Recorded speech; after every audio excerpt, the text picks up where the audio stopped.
इस वीडियो में हम चर्चा करेंगे आरबीआई असिस्टेंट के 2022 के प्रिलिमिनरी एग्जामिनेशन में हम कैसे रीजनिंग एबिलिटी के सेक्शन में 35 में से 35 मार्क्स स्कोर कर पाए, वो भी केवल सिर्फ 20 मिनट में। तो चलिए शुरू करते हैं और जान लेते हैं कि क्या स्ट्रेटेजी रहनी चाहिए जिसकी मदद से आप 35 में से 35 मार्क्स ले आओ, वो भी केवल 20 मिनट में।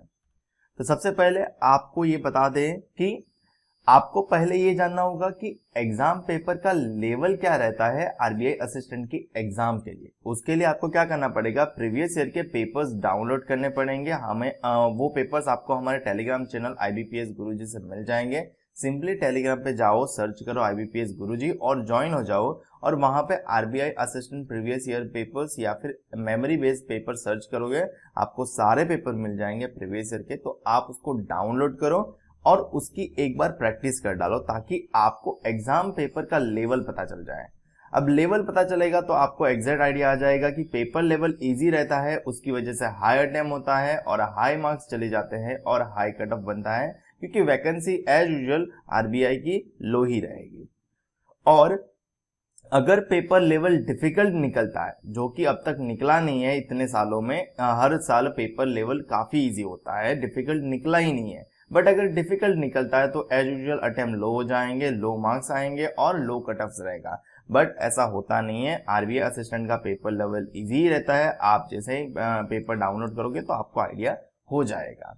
तो उसकी वजह से अटेम्प्ट हाई चले जाते हैं और कट ऑफ भी हाई चला जाता है। तो इसलिए हमें जरूरत रहती है कि रीजनिंग एबिलिटी में 35 में से 35 मार्क्स आ जाए तो काफी बढ़िया काम हो जाए। तो हमारा टारगेट है 35 क्वेश्चन, वो भी केवल 20 मिनट में।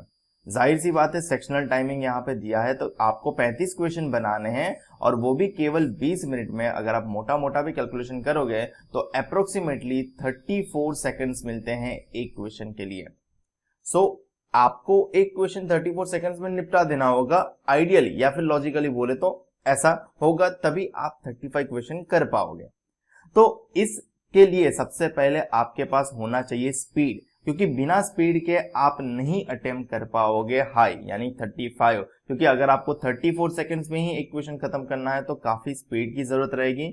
और स्पीड से अगर आपके अटेम्प्ट हो भी गए तो क्या उससे आपके स्कोर आ जाएंगे? मतलब स्पीड से आपने 35 अटेम्प्ट कर लिए, बट क्या वो गारंटी देता है कि 35 मार्क्स आ जाए? नहीं। उसके लिए आपको चाहिए रहेगा एक्यूरेसी, क्योंकि आपने जितने अटेम्प्ट किए हैं उतने सही भी होने चाहिए। तो आपके पास एक्यूरेसी भी होगी, तब आपके 35 क्वेश्चन अटेम्प्ट होने के बाद 35 मार्क्स भी आ जाएंगे। तो इसके लिए स्पीड एंड एक्यूरेसी के लिए सबसे पहला मुद्दा ये होता है कि आपके पास शॉर्ट ट्रिक भी होनी चाहिए। मतलब जहां जहां जिस टॉपिक पे शॉर्ट ट्रिक अवेलेबल है उस शॉर्ट ट्रिक का इस्तेमाल करो और अपनी स्पीड बढ़ाओ। बिना स्पीड बढ़ाए आपका काम नहीं होगा, क्योंकि आपको एक क्वेश्चन 34 सेकंड्स में खत्म करना है, ठीक है।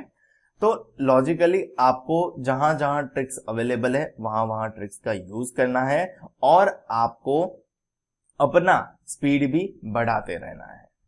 शॉर्ट ट्रिक और प्रैक्टिस से आपकी स्पीड इंप्रूव होती रहेगी। और एक चीज, आपकी एक्यूरेसी जो है वो आपकी मॉक टेस्ट देने से काफी इंप्रूव होगी, क्योंकि अगर आप टाइम बाउंड के बिना चल रहे हो तो आपको अपना अंदाजा नहीं लगेगा। आप भले ही सही कर रहे हो बट आप स्पीड में इंप्रोवाइज नहीं हो रहे हो, और जिस दिन स्पीड में इंप्रोवाइज होंगे उस दिन आपको एक्यूरेसी भी पता चलेगा। तो आपको उसके लिए मॉक टेस्ट लगाते रहना है, और काफी 35 डेज का ही टाइम है। मैंने ऑलरेडी 35 डेज का स्टडी प्लान रेडी कर दिया है आपके लिए। अगर आपने वो वीडियो नहीं चेकआउट किया है तो वो वीडियो भी जरूर चेकआउट कर लेना, आपकी प्रिपरेशन में सबसे बेस्ट रहेगा और वो स्टडी प्लान से आपको मैक्सिमम बेनिफिट होगा।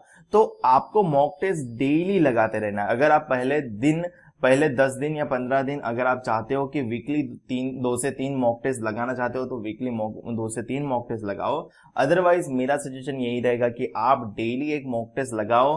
मॉक टेस्ट लगाने के बाद आप अपनी एक्यूरेसी चेक करो, अपने अटेम्प्ट चेक करो और अपनी स्पीड चेक करो, और जहां जहां आपको गलती लग रही है, जहां जहां इंप्रूवमेंट की जरूरत लग रही है, वहां वहां आप अपने आप को इंप्रूवमेंट करते जाओ। उसके लिए एक्स्ट्रा टाइम दो, उसके लिए एक्स्ट्रा एफर्ट लगाओ और अपनी स्पीड, टाइम एंड एक्यूरेसी को इंप्रूव कर दो, जिसकी मदद से आप 35 आउट ऑफ 35 ले आओ।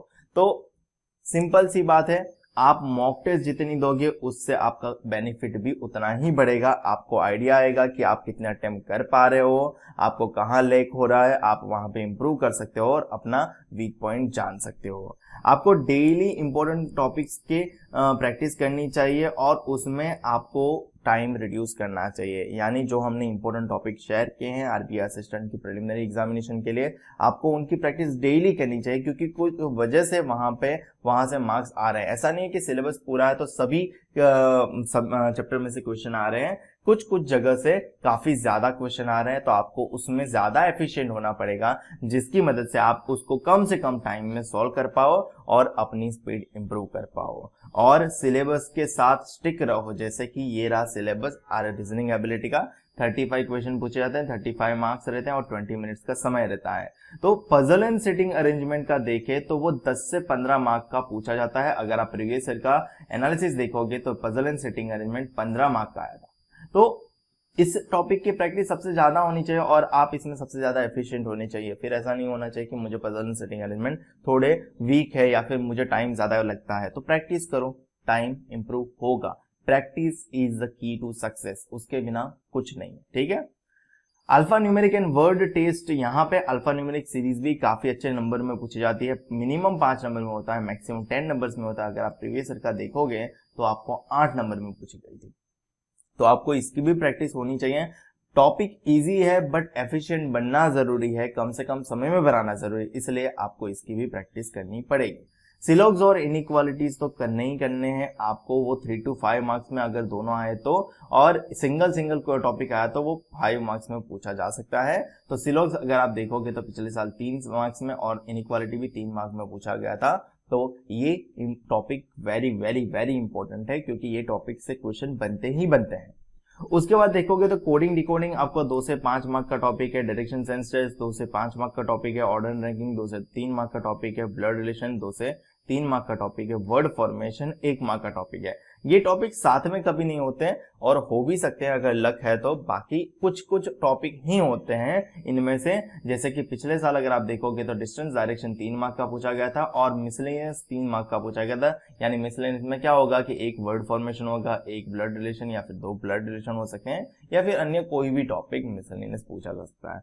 तो ये टॉपिक की प्रैक्टिस आपको सबसे ज्यादा करनी है और यहाँ पे 35 मार्क्स आपको स्कोर करना है। तो डेफिनेटली आपको सारे टॉपिक्स की प्रैक्टिस अच्छे से होनी चाहिए, जिसकी वजह से आप मैक्सिमम स्कोर कर पाओ।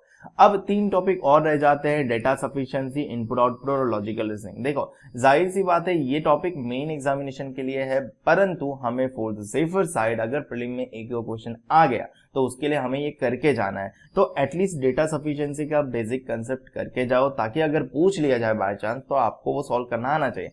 इनपुट आउटपुट का भी बेसिक अटेम्प्ट कंसेप्ट करके जाओ, ताकि अगर पूछ लिया जाए तो आपको वो आना चाहिए। और लॉजिकल रीजनिंग कोई हिसाब से प्रीलिमिनरी पूछा नहीं जाएगा, बट फिर भी एक जनरल आइडिया लेके जा सकते हो। बट इतने कम टाइम में मैं ऐसा सजेस्ट कर सकता हूँ कि आप इसको अभी के लिए स्किप कर दो और प्रीलिम्स के बाद इसको अपने शेड्यूल में ले लोगे तो काफी अच्छा रहेगा। मुझे उम्मीद है कि आपको ये स्ट्रेटेजी पसंद आई होगी और इस स्ट्रेटेजी की मदद से आपको जो मैंने स्टेप्स बताए हैं उसको फॉलो करोगे तो आपकी स्पीड, टाइम और एक्यूरेसी जरूर से इंप्रूव होगा और आप आफ्टर द सफिशिएंट प्रैक्टिसेस आप अपने आप को इंप्रूव कर पाओगे। 35 क्वेश्चन अटेम्प्ट कर पाओ, वो भी केवल 20 मिनट में, और 35 मार्क्स भी आने शुरू हो जाएंगे। तो आप सभी को all the very best. Video अच्छा लगे तो लाइक कर देना, शेयर कर देना अपने दोस्तों के साथ, ताकि उनको भी स्ट्रेटेजी के बारे में पता चले। और चैनल को सब्सक्राइब नहीं किया तो चैनल को सब्सक्राइब कर लेना, साथ में बेल आइकन भी प्रेस कर, ताकि जब भी मैं आपके लिए नया वीडियो अपलोड करूं आपको नोटिफिकेशन तुरंत मिल जाए। हमारे इंस्टाग्राम पेज को भी फॉलो कर लेना, जहां पे मैं होता हूं most of the time online और आपके सभी क्वेरीज का आंसर तुरंत कर देता हूं। इंस्टाग्राम पेज की आईडी है IBPS_गुरुजी।